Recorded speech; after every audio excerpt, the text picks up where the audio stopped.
Hello, my name is Ubaldo Acosta. I hope you're ready to begin. Let's review the general agenda of a Struts framework course. Are you ready? Let's begin. Starting. Introduction to Struts framework. In this section, we'll study an introduction to Struts framework. We'll review this MVC Model View Controller Java framework that has included a three-layer architecture that can simplify considerably a Java web application.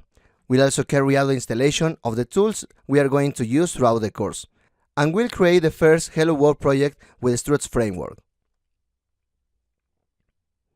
Basic concepts. Conventions in Struts framework. In this section, we'll review the concept of using conventions in Struts.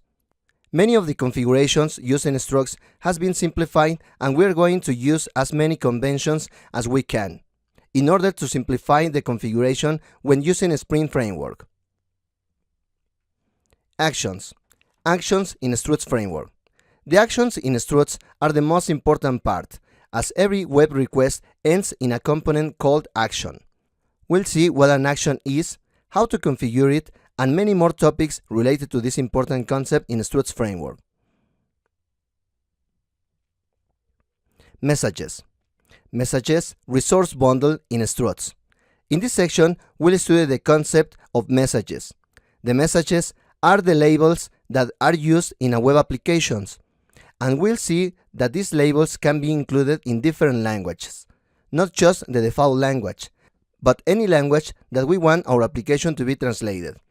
We'll create some exercises to put this concept into practice. Flow between pages. Results in Struts. In this section, we'll study the concept of results in Struts.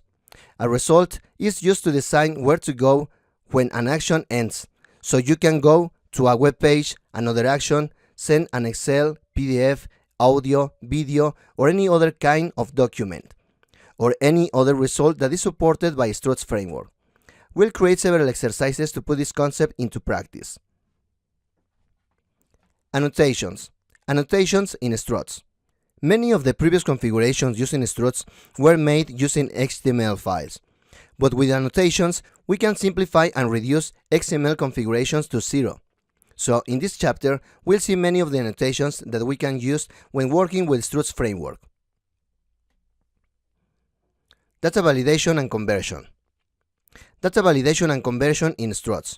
We'll review the concept of validation and conversion in Struts framework.